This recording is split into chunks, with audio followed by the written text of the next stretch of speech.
জুলফিকার আহমদ নকশবন্দি দামাত বারাকাতুহুমুল আলিয়া বলেন ৭৭ অথবা ৭৮ সালের ঘটনা। আমি তখন আমেরিকার ভিতরে ছিলাম। আমেরিকার বিভিন্ন মুসলিম সেন্টারের ভিতরে বিশ্ববিখ্যাত কারি আব্দুল বাসেত মিশরি রহমাতুল্লাহি আলাইহি উনি কুরআনুল কারীমের তেলাওয়াত করতেন। ওনার তিলাওয়াতের পরে আমি কিছু ধর্মীয় আলোচনা করতাম। এই জন্য ওনার সাথে আমার একটা বন্ধুত্ব হয়ে গেল, একটা সম্পর্ক গড়ে গেল। একদিনের ঘটনা উনি কারগুজারি শুনাইলেন। মাওলানা জুলফিকার আহমদ নকশবন্দি বলেন, একদিন আমি আর কারি আব্দুল বাসেত এইরকম ভাবে একটা জায়গার মধ্যে বসা ছিলাম। এমন মুহূর্তের ভিতরে আমেরিকার কোন সিটি অঞ্চল থেকে কিছু উলামায়ে কেরাম বিশ্বনন্দিত কারি সাহেবের সঙ্গে সৌজন্য সাক্ষাতে মিলিত হওয়ার জন্য তার কাছে আসলো। সাক্ষাতে মিলিত হওয়ার পর অনেক বিষয় নিয়ে আলোচনা হলো। বিভিন্ন বিষয়ের আলোচনার পর এক পর্যায়ে উলামায়ে কেরাম বিশ্ববিখ্যাত কারি আব্দুল বাসেত মিশরি রহমাতুল্লাহি আলাইহিকে জিজ্ঞাসা করলেন, ও কারি সাহেব, আমরা তো দুনিয়ার ভিতরে অনেক কারির কণ্ঠে আল্লাহর কালামের তেলাওয়াত শুনি, কিন্তু আপনার মতো এত মধুর কণ্ঠে আবেগময়ী তেলাওয়াত আমরা কখনোই শুনি নাই গো।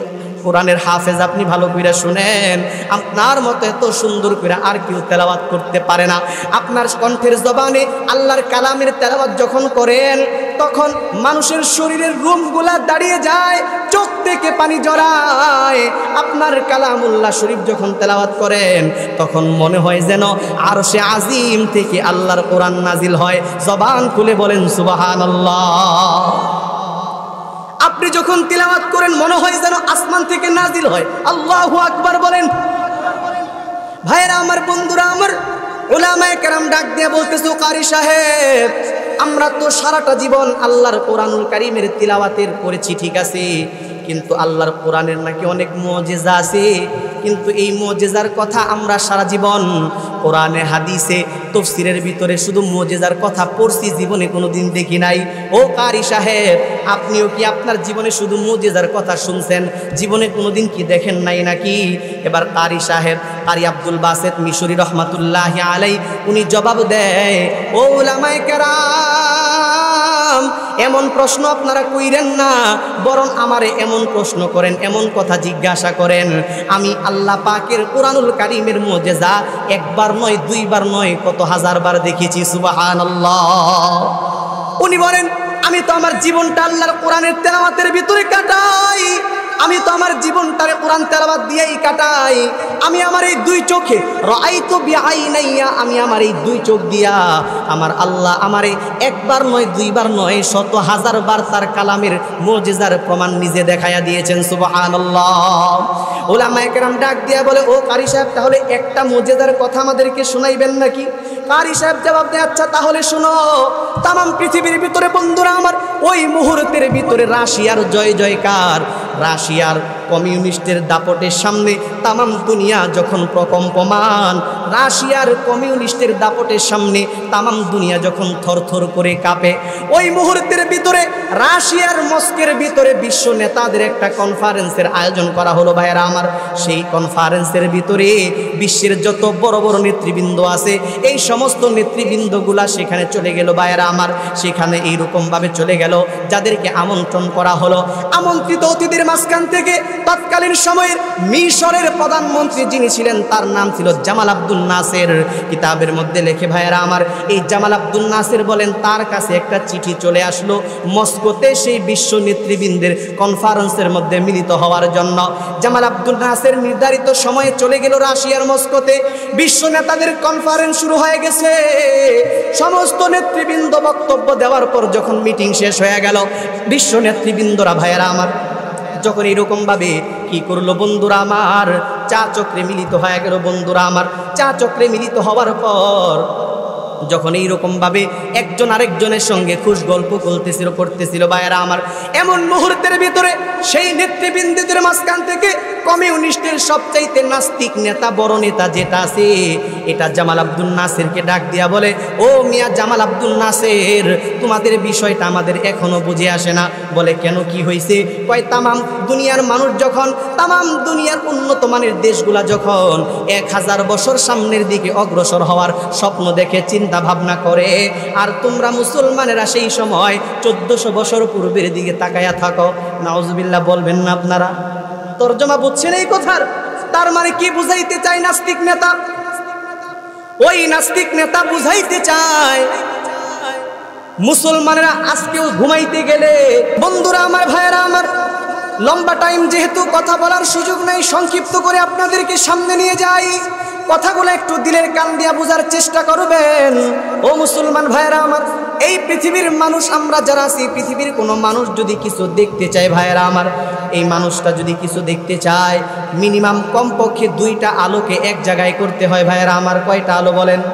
2টা আলো। 2টা আলোকে এক জায়গায় না করলে পৃথিবীর মানুষ কোনো কিছুই দেখতে পারবে না ভাইয়েরা আমার।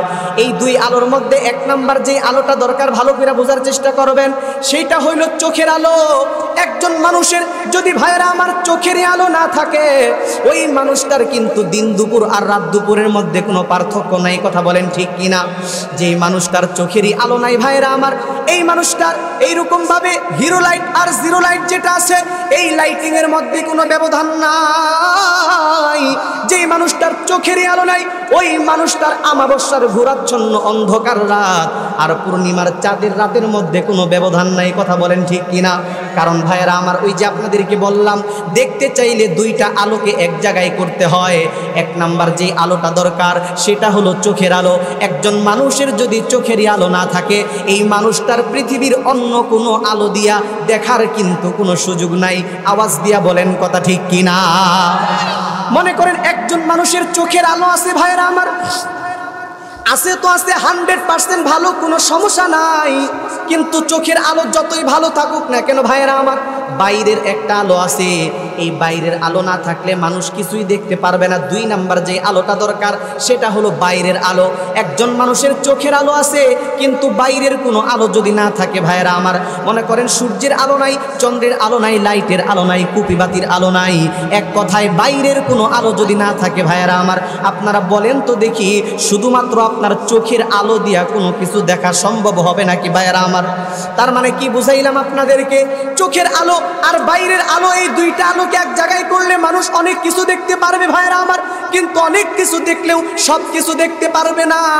বলতে পারেন হুজুর, এই তো আপনি বললেন 2টা আলোকে এক জায়গায় করলে অনেক কিছু দেখা যায়, আবার বলতেছেন সব দেখা যায় না। তাহলে একটু বুঝায়া বলেন, খুইলা বলেন। ও মুসলমান ভাইয়েরা আমার, মুরব্বী বাবাজিরা, যুবক ভাইরা, ভালো করে শুনেন।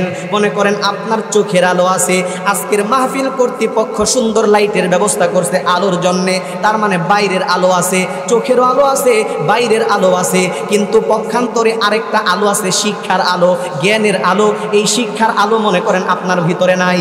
এমন একজন মুরব্বীকে অথবা যুবককে দাঁড় করায় যদি আমি বলি, এর যুবক ভাই বলো না দেখি, এই পোস্টার হ্যান্ডবিলের কোন লাইনের মধ্যে কি লেখা আছে, বলতে পারবে নাকি ভাইয়েরা আমার?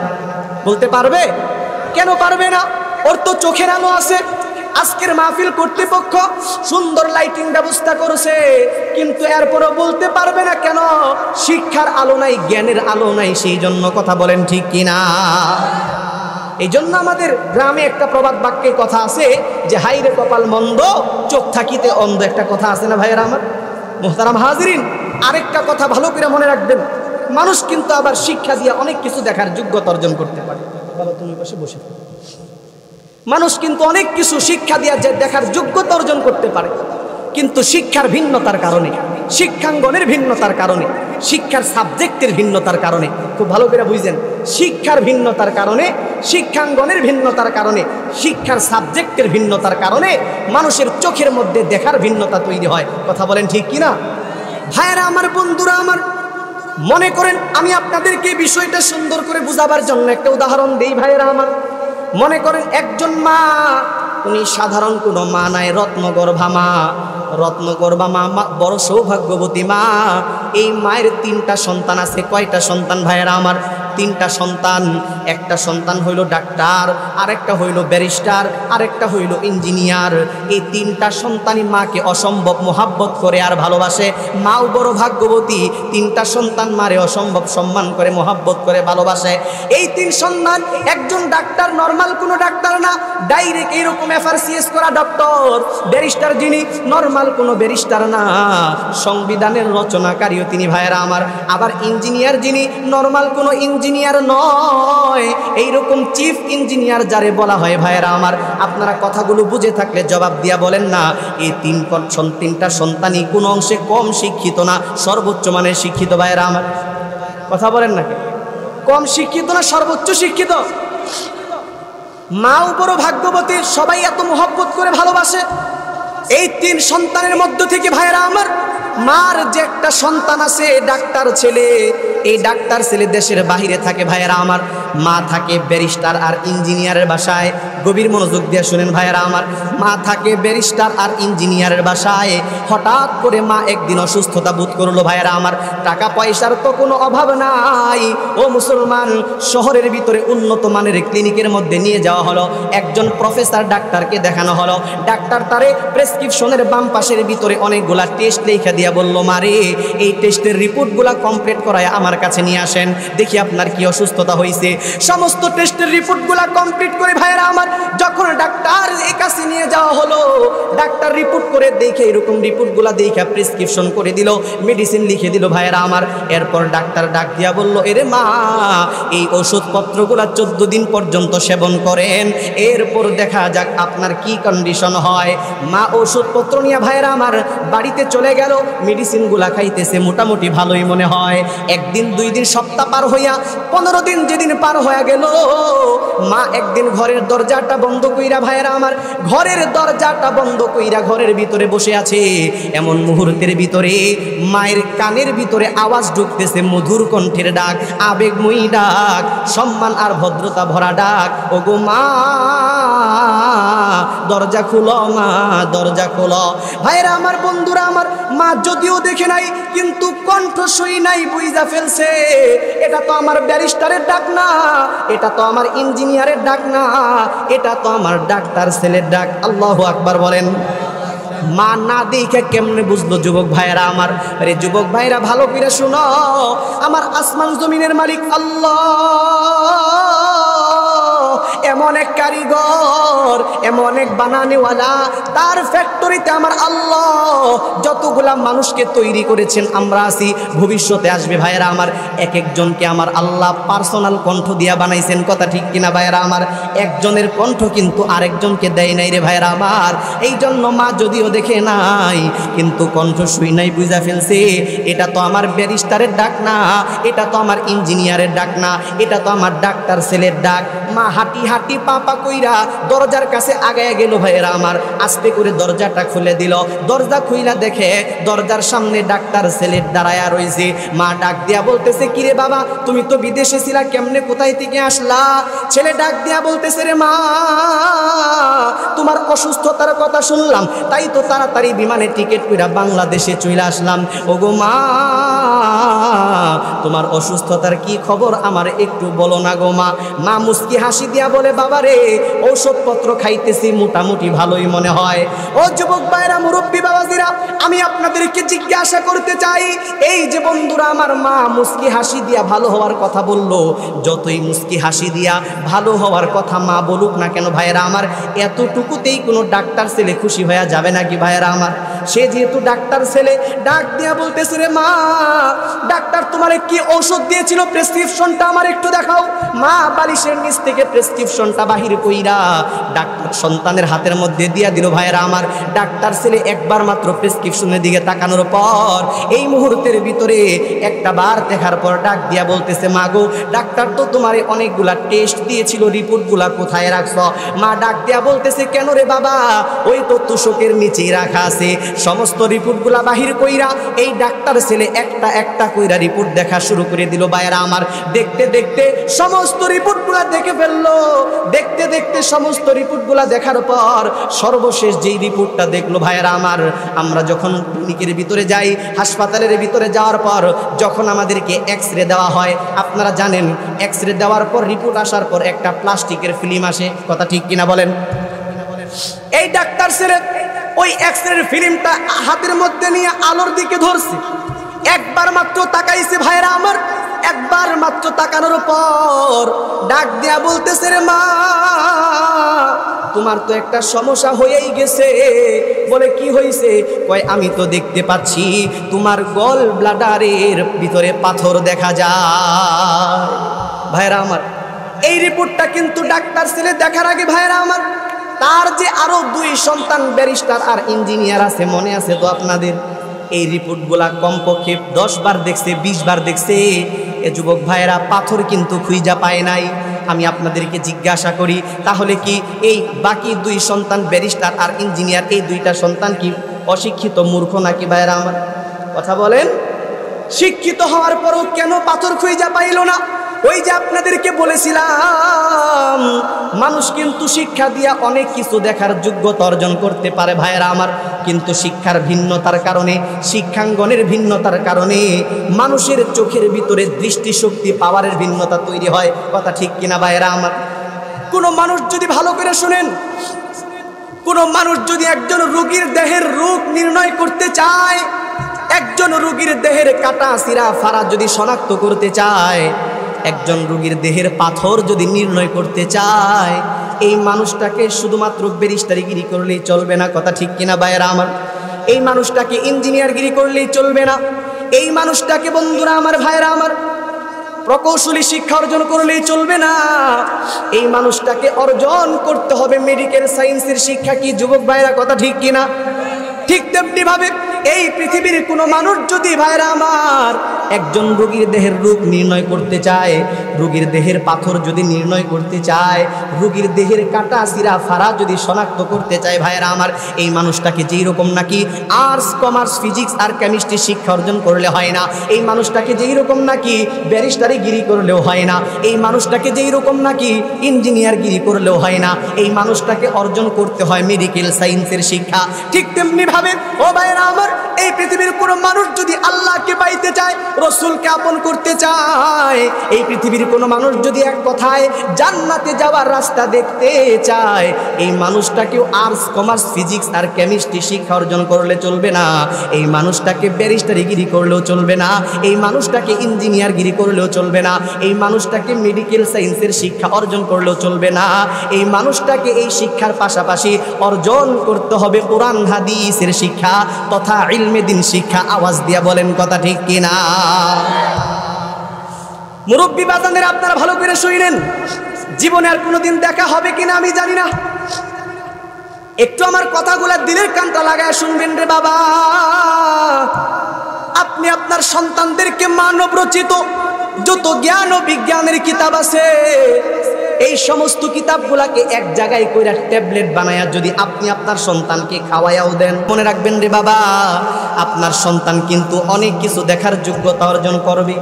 যেই রকম নাকি আকাশের দিকে তাকাইয়া অনেক কিছু দেখবে, জমিনের মধ্যে হাত লাগাইয়া কয়তলা বিল্ডিং হবে এইটা বোঝার মতো যোগ্যতা অর্জন করবে।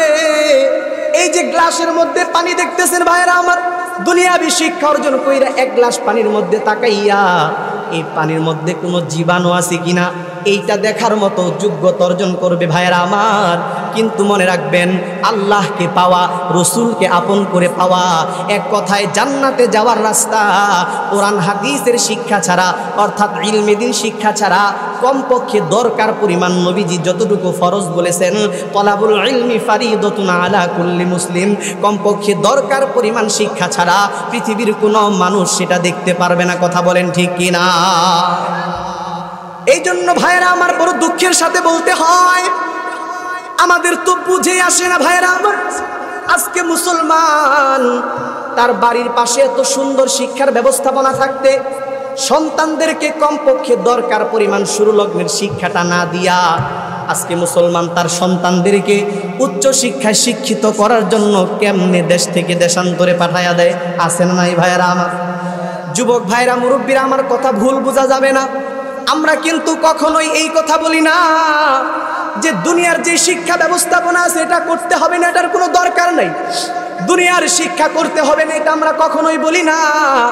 দুনিয়ার শিক্ষা তথা জাগতিক শিক্ষা করার দরকার আমরাও মনে করি ভাইয়েরা আমার। তবে একটা কথা ভালো করে মনে রাখবেন, দুনিয়ার শিক্ষা দরকার আছে, পানিতে চলতে গেলে যেমন নৌকার দরকার হয়, জগতে চলতে গেলে তেমন জগতের শিক্ষারও দরকার আছে। কথা বলেন ঠিক কিনা? তবে ভালো করে মনে রাখেন, জাগতিক শিক্ষা তথা দুনিয়াবী শিক্ষা যেটা আছে ভাইরা আমার, এই শিক্ষা দিয়া মানুষের যেই কাজ হয়, মানুষের যেই উন্নতি অগ্রগতি, যেই আরামের ব্যবস্থা হয়, এটা চিরস্থায়ী হয় না, কিছুদিনের জন্য হয়। ভাইয়েরা আমার, বিষয়টা আপনাদেরকে সুন্দর করে বোঝাবার জন্য দুই একটা উদাহরণ দিলে ভালো বুঝবেন। ভাইয়েরা আমার, ও মুসলমান বন্ধুরা আমার, ভালো কইরা মনে রাখবেন, দুনিয়াবি শিক্ষা দিয়ে মানুষের কাজ হয়, উপকার হয় দুনিয়াতে, পরকালের চিরস্থায়ী জীবনে নয়। যেমন এই যে মাইক্রোফোনের ভিতরে কথা বলতেছি, এত সুন্দর লাইটিং সামনে জ্বলতেছে। ভাইরা আমার, এই বৈদ্যুতিক লাইট সর্বপ্রথম এই দুনিয়ার মধ্যে যেই মানুষটা বানাইছে, ভাইরা আমার, নিঃসন্দেহে এই লোকটা বৈদ্যুতিক লাইট আবিষ্কারের মাধ্যমে এই দুনিয়ার মধ্যে বৈদ্যুতিক লাইটের আলোর দ্বারা এই লোকটার কিছু আরামের ব্যবস্থা হয়েছিল। ভাইরা আমার, কিছুদিন দুনিয়াতে আরাম পেয়েছিল, শান্তি পেয়েছিল। আমি আপনাদেরকে জিজ্ঞাসা করতে চাই, এই লোকটা যখন মারা গেল, তাকে যখন কবরস্থ করে দেওয়া হলো, আপনারা বলেন তো দেখি, তার কবরের মধ্যে কোনো বৈদ্যুতিক লাইট লাগানো হইল নাকি? ভাইয়েরা আমার, কবরের মধ্যে লাইট লাগানো হয় নাকি? তার কবরের মধ্যে কোনো বৈদ্যুতিক লাইট লাগানো হয় না।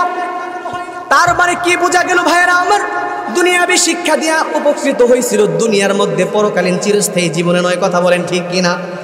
এই পৃথিবীর মধ্যে সর্বপ্রথম যে মানুষটা ফ্যান আবিষ্কার করলো, ও মুসলমান, ফ্যান আবিষ্কার কইরা এই গরমের মুহূর্তের ভিতরে ফ্যান চালাইয়া দিয়া লোকটা কিছু শান্তির ব্যবস্থা করছিল। ভাইয়েরা আমার, কিন্তু আমি আপনাদেরকে জিজ্ঞাসা করি, এই লোকটা যখন মারা গেল, তাকে যখন কবরস্থ করে দেওয়া হলো, তার কবরের মধ্যে কোনো ফ্যান লাগানো হয় নাকি? ভাইয়েরা আমার, তাহলে দুনিয়াবি শিক্ষা দিয়ে ফ্যান আবিষ্কার কইরা দুনিয়ার মধ্যে কিছু শান্তির ব্যবস্থা করছিল, কিন্তু এটা দুনিয়ার মধ্যে পরকালীন চিরস্থায়ী জীবনে নয়। কথা বলেন ঠিক কিনা?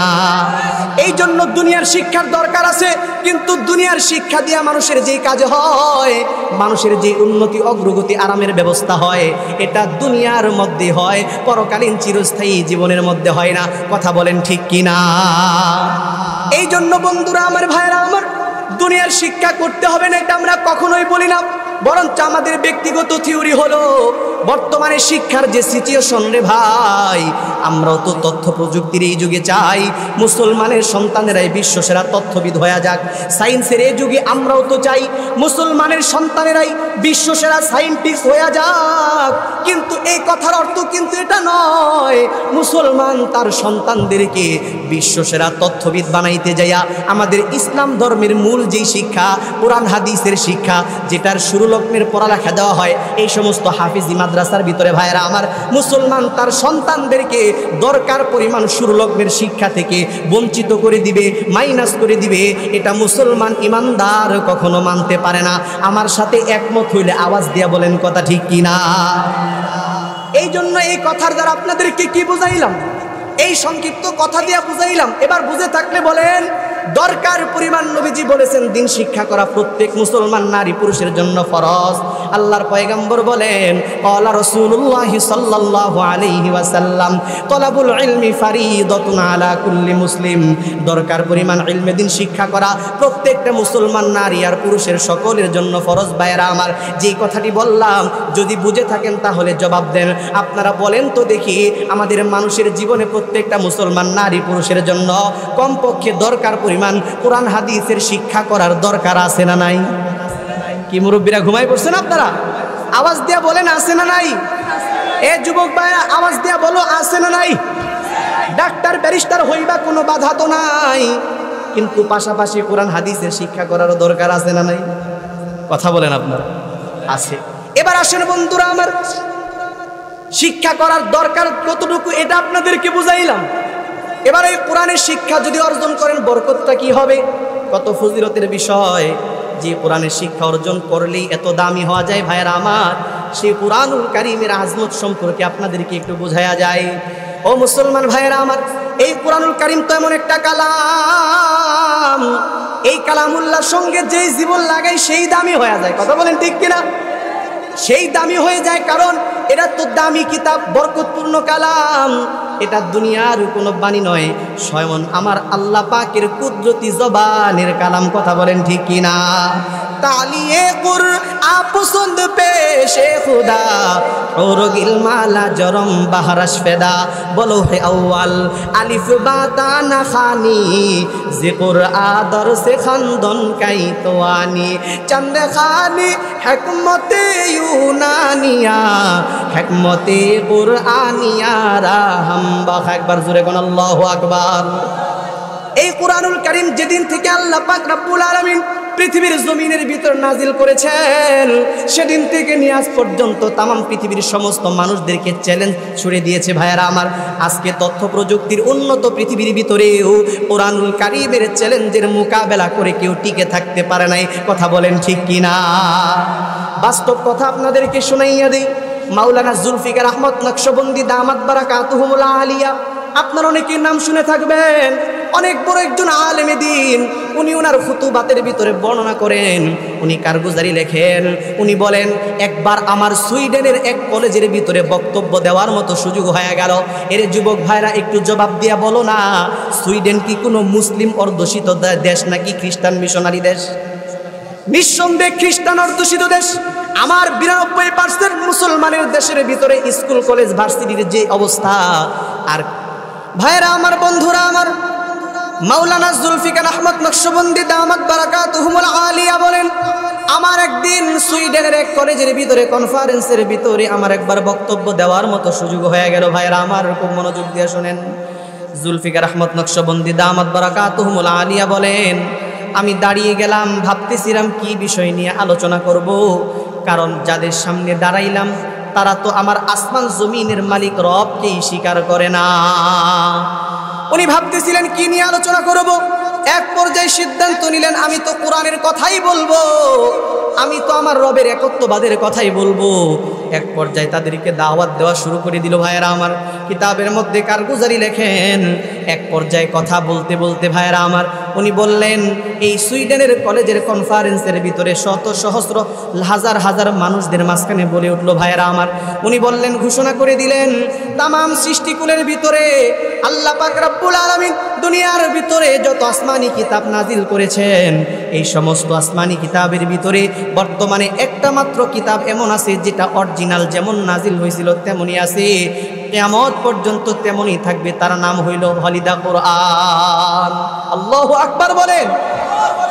সুইডেনের সেই কনফারেন্সের ভিতরে উনি যখন দীপ্ত কণ্ঠে বক্তব্য দিয়ে দিল ভাইয়েরা আমার, এমন মুহূর্তের ভিতরে হাজার হাজার মানুষদের মাঝখান থেকে একজন আপার শিক্ষিতা মহিলা দাঁড়িয়ে গেল, ডাক দেয়া বলতেছে, মাওলানা সাহেব, তাহলে কি আপনি বলতে চান আমরা খ্রিস্টানেরা যে ইনজিল কিতাব মাটি, এটা কি 2 নাম্বার ডুপ্লিকেট নাকি?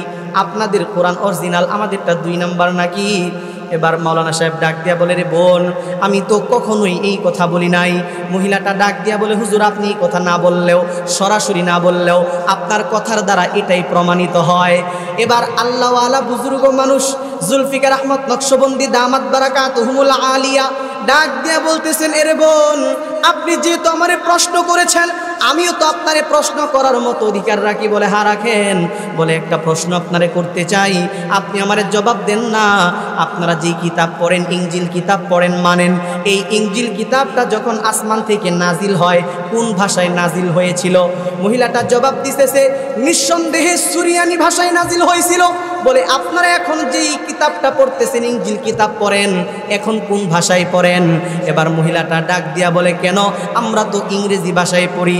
এবার মাওলানা জুলফিকার আহমদ নকশবন্দি দামাত বারাকাতুহুল আলিয়া বলেন, এরে বোন, নাজিল হইল এক ভাষায়, পড়তেছেন আরেক ভাষায়। এবার আপনি জবাব দেন, এটা অরিজিনাল না ডুপ্লিকেট? একবার জোরে কোন না আল্লাহু আকবার।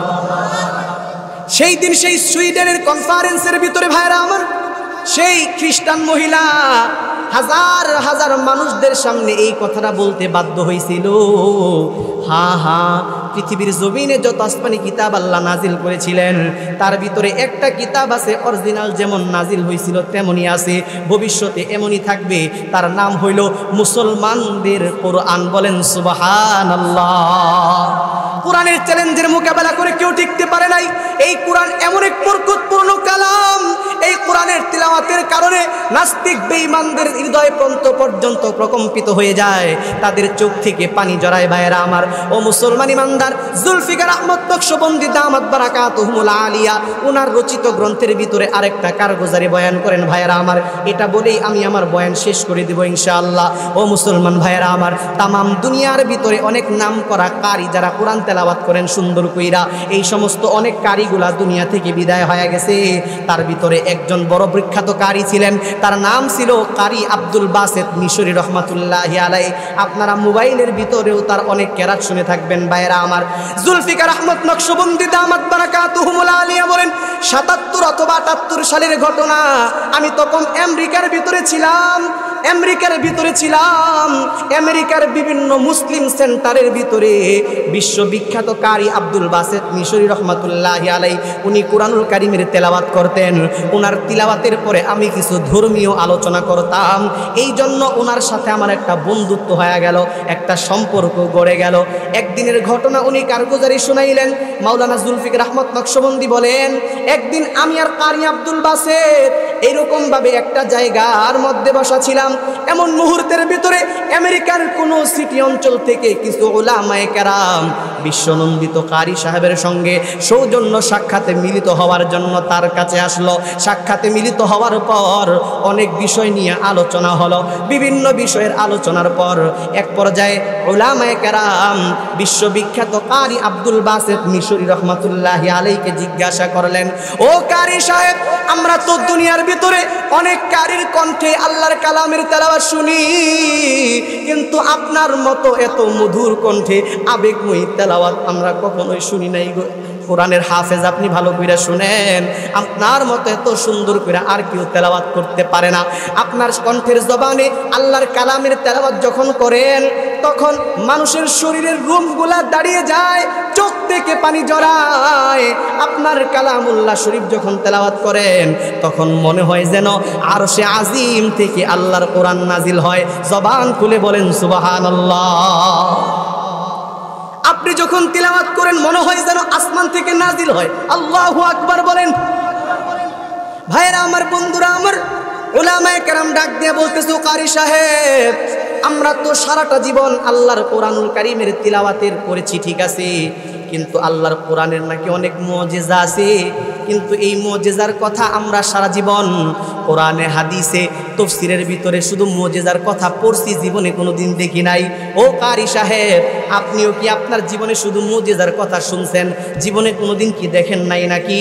এবার কারি সাহেব, কারি আব্দুল বাসেত মিশরি রহমাতুল্লাহি আলাইহি উনি জবাব দেয়, ও উলামায়ে কেরাম, এমন প্রশ্ন আপনারা কইরেন না, বরং আমারে এমন প্রশ্ন করেন, এমন কথা জিজ্ঞাসা করেন।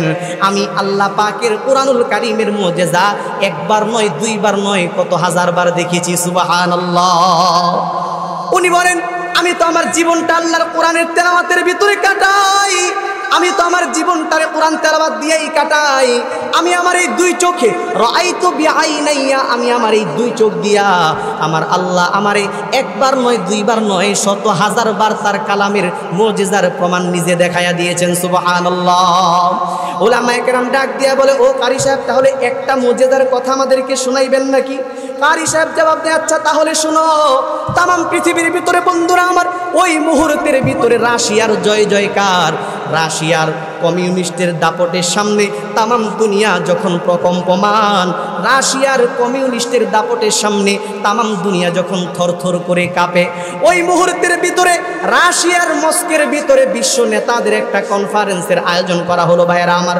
সেই কনফারেন্সের ভিতরে বিশ্বের যত বড় বড় নেতৃবৃন্দ আছে, এই সমস্ত নেতৃবৃন্দগুলা সেখানে চলে গেল ভাইয়েরা আমার। সেখানে এইরকমভাবে চলে গেল, যাদেরকে আমন্ত্রণ করা হলো, আমন্ত্রিত অতিথির মাঝখান থেকে তৎকালীন সময়ের মিশরের প্রধানমন্ত্রী যিনি ছিলেন তার নাম ছিল জামাল আব্দুল নাসের।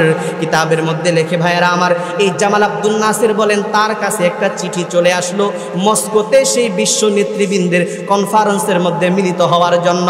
জামাল আব্দুল নাসের নির্ধারিত সময়ে চলে গেল রাশিয়ার মস্কোতে।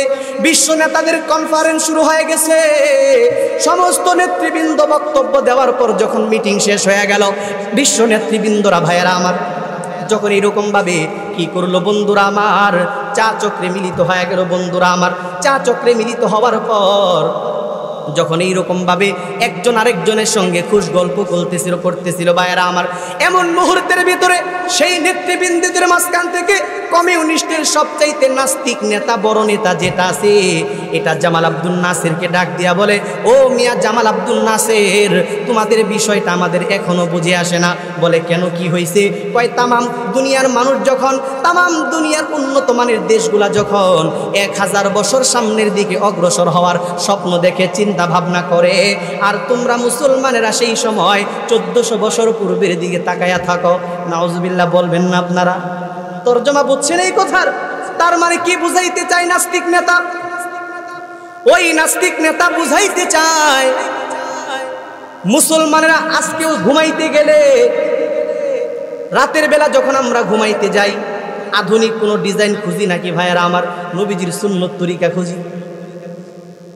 কথা বলেন নাকি? আধুনিক ডিজাইন খুঁজি না নবীজির সুন্নত তরিকা খুঁজি? প্রকৃত মুসলমানেরা ঘুমাইতে গেলে ঘুমানোর তরিকা খুঁজে, নবীজির সুন্নত তরিকায় ঘুমায়, ডান কাতে শুয়ে ঘুমায়, দোয়া পইরা ঘুমায়।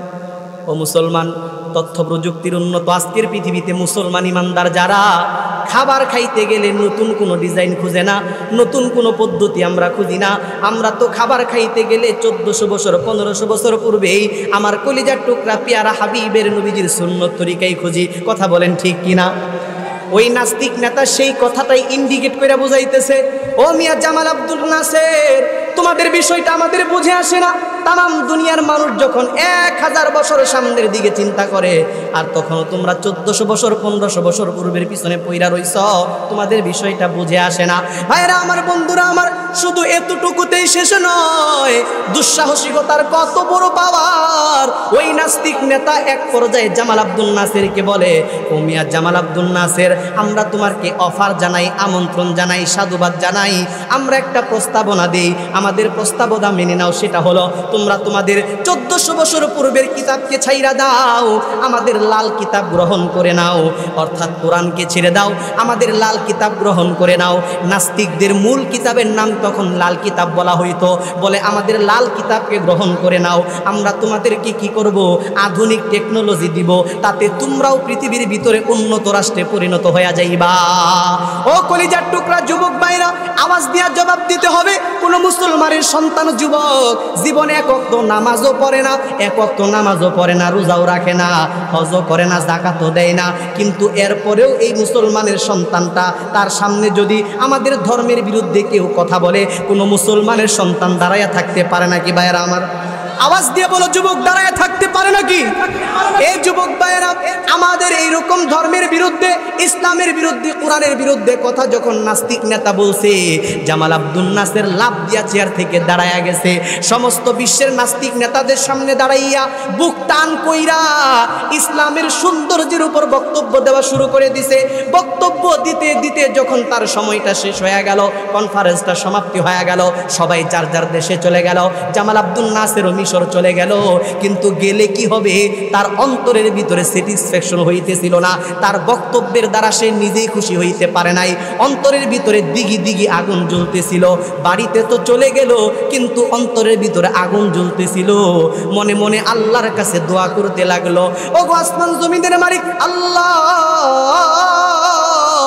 তুমি আরেকটা বার আমাকে ওই নেতৃবৃন্দের, রাশিয়ার ভিতরে নেত্রীদের কনফারেন্সে যাওয়ার সুযোগ কইরা দাও, আমি তাদের সামনে দিবালোকের ন্যায় আমার ইসলামের সৌন্দর্য বর্ণনা কইরা, আমার ইসলামের স্বচ্ছতা তাদের সামনে প্রমাণ করে দিতে চাই। একবার জবান খুলে বলেন আল্লাহু আকবার। আরে আব্দুল বাসিত মিশরি রহমাতুল্লাহি আলাইহি বলেন, আল্লাহ পাক রব্বুল আলামিন জামাল আব্দুল নাসিরের দোয়া কবুল করে নিলেন। 2 বছর পার হতে না হতেই তার কাছে আবার চিঠি চলে আসলো, ও মিয়া জামাল আব্দুল নাসির, এরকম ভাবে আগামী মাসের অমুক তারিখে আবারও তোমাকে রাশিয়ার মস্কোতে বিশ্ব নেতৃবৃন্দের কনফারেন্সের হলে তোমার আমন্ত্রণ। কারি আব্দুল বাসিত বলেন, জামাল আব্দুল নাসির সাহেব এই চিঠি পাওয়ার সঙ্গে সঙ্গে আমার কাছে আরেকটা চিঠি পাঠাইলেন। প্রেসিডেন্টের চিঠি যখন আমার কাছে চলে আসলো, ওই চিঠি পড়ার পর আমি বুঝলাম ওখানে লিখেছেন, ও কারি সাহেব, আগামী মাসের অমুক তারিখে আমার সঙ্গে আপনাকে মস্কোতে যাইতে হবে বিশ্ব নেতৃত্বের কনফারেন্সের ভিতরে মিলিত হওয়ার জন্য। কারি আব্দুল বাসেত বলেন, এই চিঠি পড়ার পর আমি ভাবতেছিলাম আমার মতো কারির ওই দেশে কি প্রয়োজন, যেই দেশের মানুষ স্বয়ং আসমান জমিনের আমার আল্লাহকেই স্বীকার করে না। আমার মতো কারির ওই দেশে কি প্রয়োজন? আমার মতো কারির প্রয়োজন হলো আরব আমিরাত, কাতার, বাহরাইন, সৌদি আরব, দুবাই, পাকিস্তান আর বাংলাদেশের ভিতরে, যেই দেশের মানুষগুলা কোরআনের জন্য জীবন বিলায়। কথা বলেন ঠিক কিনা? কারি আব্দুল বাসেত বলেন, আমি ভাবতেছিলাম আমার মতো কারির ওই দেশে কি প্রয়োজন। এরপরও কি করলাম, সরকারি আদেশ আমাকে মানতেই হলো। আমি সেই কনফারেন্সে মিলিত হওয়ার জন্য প্রেসিডেন্টের সঙ্গে মস্কোতে চলে গেলাম। বিশ্ব নেতৃবৃন্দের কনফারেন্স শুরু হয়ে গেল। এক পর্যায়ে যখন মিটিং শুরু হয়ে গেছে, আমি তখন দর্শকদের গ্যালারির মধ্যে বসেছিলাম। মিটিং যখন কমপ্লিট হয়ে গেল, বিশ্ব নেতৃবৃন্দ যখন চা চক্রে মিলিত হলো, তখন জামাল আব্দুল নাসের আমার ইশারা দিয়া বলে তাল হিনা। আমি তখন দর্শকদের গ্যালারি ছাইরা নেতৃবৃন্দের গ্যালারিতে আইসা বসলাম। আমার জন্য চেয়ার আনা হলো, আমি চেয়ারের মধ্যে বসলাম। এমন মুহূর্তের ভিতরে জামাল আব্দুল নাসের সাহসিকতার পরিচয় দিয়া বিশ্বের সমস্ত বড় বড় নেতৃবৃন্দের সামনে দাঁড়াইয়া ওই যে নাস্তিক নেতা যেটা ইসলামের বিরুদ্ধে কথা বলল, কোরআনকে ছাইরা দিতে বলল, ওই নেতাকে ডাক দিয়া বলে, জনাব, আমি আমার দেশ থেকে একজন আবৃত্তিকারক নিয়ে আসছি, একজন কবিকে নিয়ে আসছি। ও চমৎকার কবিতা, যদি অনুমতি দেন আমি আমার বন্ধুকে দিয়ে কিছু আবৃত্তি করে আপনাদেরকে শোনাইতে চাই। কারি আব্দুল বাসেত বলেন, এমন মুহূর্তের ভিতরে আমার অন্তরের ভিতরে একটা কেমন যেন ভাব তৈরি হলো। কারণ এই মুহূর্তের ভিতরে যদি নাস্তিক নেতা এই আবেদনটাকে নাকচ করে দেয়, নামঞ্জুরি করে দেয়, তাহলে একটা লজ্জায় পড়ে যাব। কথা ঠিক কিনা ভাইরা আমার? আর যদি মঞ্জুরি করা হয় তাহলে তো আলহামদুলিল্লাহ, কোনো সমস্যা নাই। এমন ভাবনার ভিতরে পড়ে গেলাম। এমন মুহূর্তের ভিতরে আল্লাহ পাকের কি দয়া মেহেরবানি, ওই নাস্তিক নেতা মুস্কি হাসি দিয়ে বলতেছে, ও মিয়া জামাল আব্দুল নাসের, আমার দেশের ভিতরেই কত উন্নত মানের আবৃত্তিকারক থাকতে আপনি আপনার দেশ থেকে আবৃত্তিকারক নিয়ে আসছেন। আচ্ছা, যেহেতু কষ্ট কইরা নিয়েই আসছেন, তারে আবৃত্তি করতে বলেন, কিন্তু মনে রাখবেন খবরদার 1-2 মিনিটের বেশি যেন না হয়, কারণ এটা হলো বিশ্ব নেতাদের কনফারেন্সের হল। 1টা মিনিটের কিন্তু অনেক দাম। কারি আব্দুল বাসেত মনে মনে খুশি হয়ে বলে, ভাবে আর বলে, আমি এমন খুশি হয়ে গেলাম, আমি ভাবতেছিলাম আমি তো দেখেছি কোরআনের মুজিজা 2 চোখ দিয়ে 1000 বার। ও নাস্তিক নেতা, কোরআন লাগাবার অনুমতি যেহেতু দিলি, এবার দেখ কোরআন লাগে কোন জায়গায়। একবার জোরে বলেন সুবহানাল্লাহ। ভাইরা আমার, বন্ধুরা আমার, শেখ আব্দুল বাসেত মিশরি রহমাতুল্লাহি আলাইহি উনি বলেন, আমি ভাবতেছিলাম কোন জায়গা থেকে তিলাওয়াত করব। যদিও আমি জানি কুরআনুল কারীমের বিসমিল্লাহর বা থেকে সূরা নাসের সিন পর্যন্ত টোটালটাই একটা ম্যাগনেট, কিন্তু এরপরেও তো আজ পর্যন্ত আমি কোরআন তেলাওয়াত করছি কোরআনওয়ালার বান্দাদের সামনে, কিন্তু আজকে কোরআন তেলাওয়াত করতে হবে কোরআনের দুশমনদের সামনে। কথা বলেন ঠিক কিনা ভাইরা আমার, বন্ধুরা আমার, ভাইরা আমার? কোরআনের দুশমনদের সামনে তিলাওয়াত করতে হবে এমন ভাবতেছিলাম। কে বলে? আরে আব্দুল বাসেত মিশরি রাহমাতুল্লাহ আলাইহি বলে, উনি ভাবতেছিলেন যখন আমি সিদ্ধান্তহীনতায় ভুগতেছিলাম, এমন মুহূর্তের ভিতরে আমার আল্লাহ, আসমান জমিনের মালিক আমার আল্লাহ, উনি আমার মস্তিষ্কের ভিতরে ঢেলে দিলেন, এরে কারি আব্দুল বাসেত, এত চিন্তা করো কেন? আজকে তুমি ওই জায়গা থেকে তিলাওয়াত কইরা শোনায়া দাও, যেই জায়গার তিলাওয়াতের বরকতের কারণে হযরতে ওমরের মতো মানুষটাও সাইজ হয়ে গেল। সুবহানাল্লাহ। কারি আব্দুল বাসেত বলেন, আমি চক্ষু 2টা বন্ধ করলাম, আউযু বিল্লাহ পড়লাম, বিসমিল্লাহ পইরা পড়া শুরু করে দিলাম। তহা মা আনজালনা আলাইকাল কুরআন লিতাশকা। আমি কোরআন তেলাওয়াত করা শুরু করে দিলাম সূরা তহা। এক এক আয়াতকে রং বদলায়া বদলায়া পড়া শুরু করলাম। বন্ধুরা আমার, ভাইরা আমার, আমরা তো কোরআন তেলাওয়াত করি এক রঙ্গে এক ঢঙ্গে, কিন্তু কারি আব্দুল বাসেত আল্লাহর কোরআন তেলাওয়াত করতেন 7 রঙ্গে 7 ঢঙ্গে। ও মুসলমান ভাইরা আমার, কারি আব্দুল বাসেত বলেন, আমি চক্ষু 2টা বন্ধ কইরা আউযু বিল্লাহ বিসমিল্লাহ পড়া কোরআন তেলাওয়াত শুরু করে দিলাম। তহা মা আনজালনা আল কুরআনি লিতাশকা। আমি কোরআনুল কারীমের তিলাওয়াত শুরু করে দিলাম, এক এক আয়াতকে রং বদলায়া বদলায়া পড়া শুরু করে দিলাম, কখনো জবর দিয়ে, কখনো জের দিয়ে, কখনো পেশ দিয়ে, কখনো মারিফ উচ্চারণ, কখনো মাজহুর উচ্চারণ, কখনো এক বচন, কখনো বহু বচন, এক একটা আয়াতকে রং বদলায়া বদলায়া পড়া শুরু করে দিলাম। পড়তে পড়তে তামাম 2 রুকু কমপ্লিট করে ফেললাম। আল্লাহু আকবার বলেন। এক আয়াত নয়, 2 আয়াত নয়, পড়তে পড়তে 2 রুকু কমপ্লিট করে ফেললাম। ভাইরা আমার, বন্ধুরা আমার, এক কেরাতে 2 রুকু পড়তে যেই পরিমাণ টাইম লাগে, 7 কেরাতে 2 রুকু পড়তে টোটাল 14 রুকু পড়ার টাইম পাস হয়ে যায়। সুবহানাল্লাহ। কারি আব্দুল বাসিত বলেন, আমি 2 রুকু কমপ্লিট করে ফেললাম, 7 কেরাতে পড়লাম। এই সময়ের মধ্যে আমার কানে কোনো কেউ আওয়াজ দিল না, আমি নিজে থেকেই কুরআনুল কারীমের তিলাওয়াত শেষ করে দিলাম। সাদাকাল্লাহুল আযীম বলার পর চক্ষু 2টা খুললাম। চক্ষু 2টা খুইলা কি দেখি, আল্লাহ! চক্ষু 2টা খুইলা দেখি সমস্ত নাস্তিক বেঈমান যারা আছে ওই বিশ্ব নেতৃবৃন্দর কনফারেন্সের হলের ভিতরে, সমস্ত নেতৃবৃন্দ নাস্তিক বেঈমানদের চোখ থেকে চোখের পানিগুলা গড়াইয়া গড়াইয়া ঝর্ণার মতো জমিনের মধ্যে পড়ে। একবার জোরে কন্যা আল্লাহু আকবার। জামাল আব্দুল নাসির ডাক দিয়া বলতেছে, ও বিশ্বের নেতারা, তোমাদের চোখের মধ্যে কেন পানি, তোমরা কেন কান্না করো?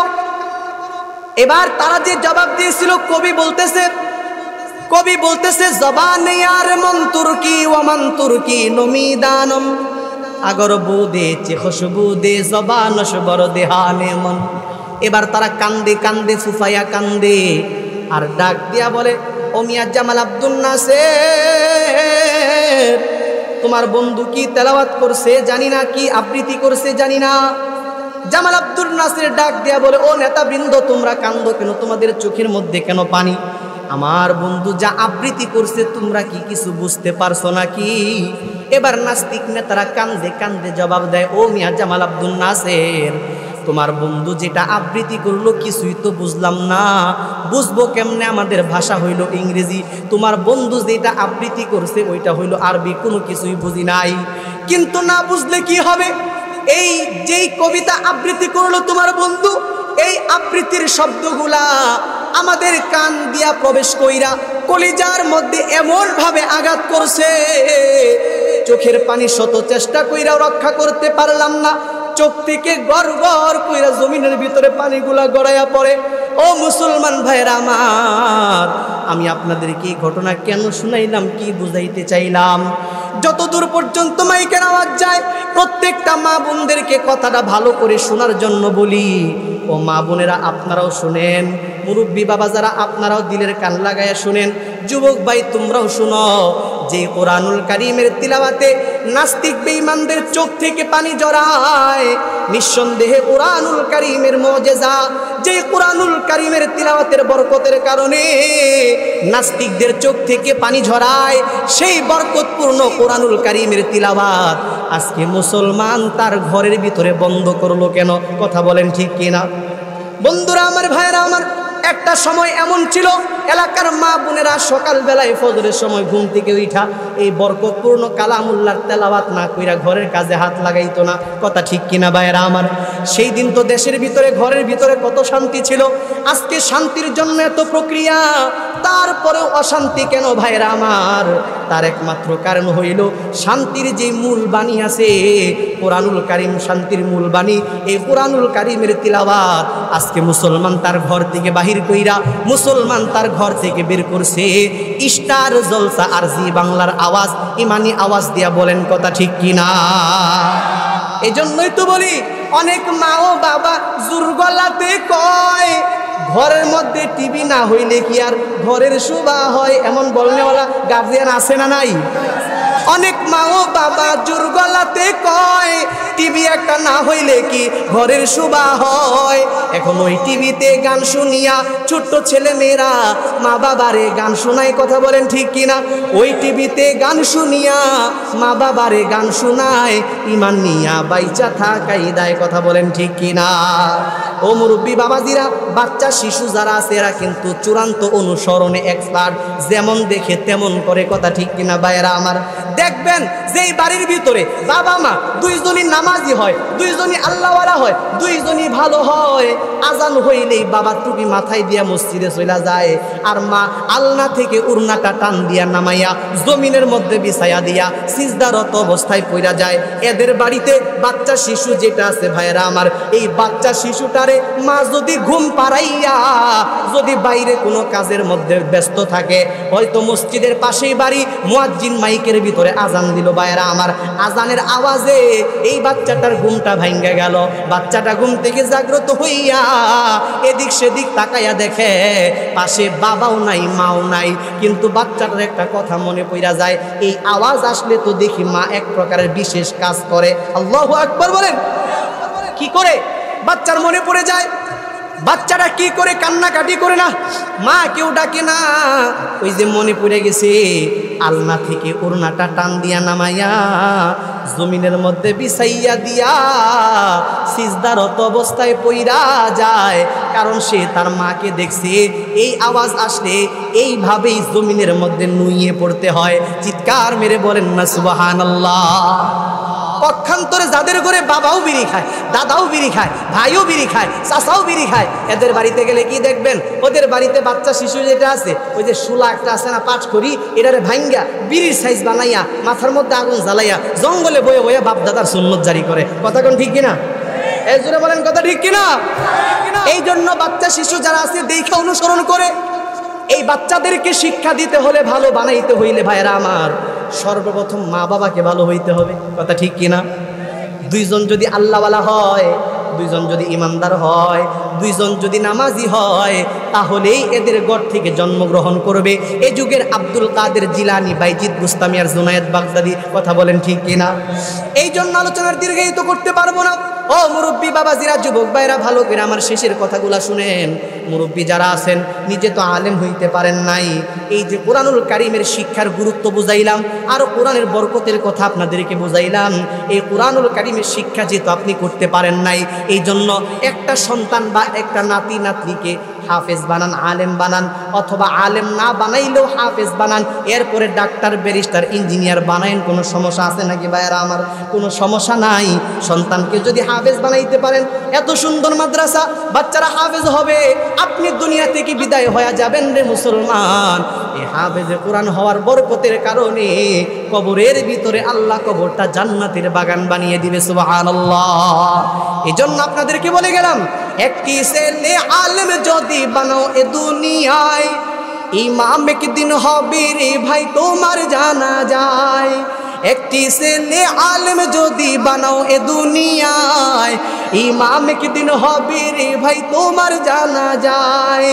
এই উসিলাই করবেন ক্ষমা তোমায় রহমান, ও ভাই ছেলে মেয়ে যারে আল্লাহ করিয়াছেন দান। এই দুনিয়ায় শিখাও তারে হাদিস ও কুরআন, না হয় তোমার কপালেতে আছে জাহান্নাম। কথা ঠিক কিনা? শোনো শোনো শোনো ও হে মুমিন মুসলমান, ছেলে মেয়ে যারে আল্লাহ করিয়াছেন দান। এই দুনিয়ায় শিখাও তারে হাদিস ও কুরআন, না হয় তোমার কপালেতে আছে জাহান্নাম। কেন জাহান্নাম?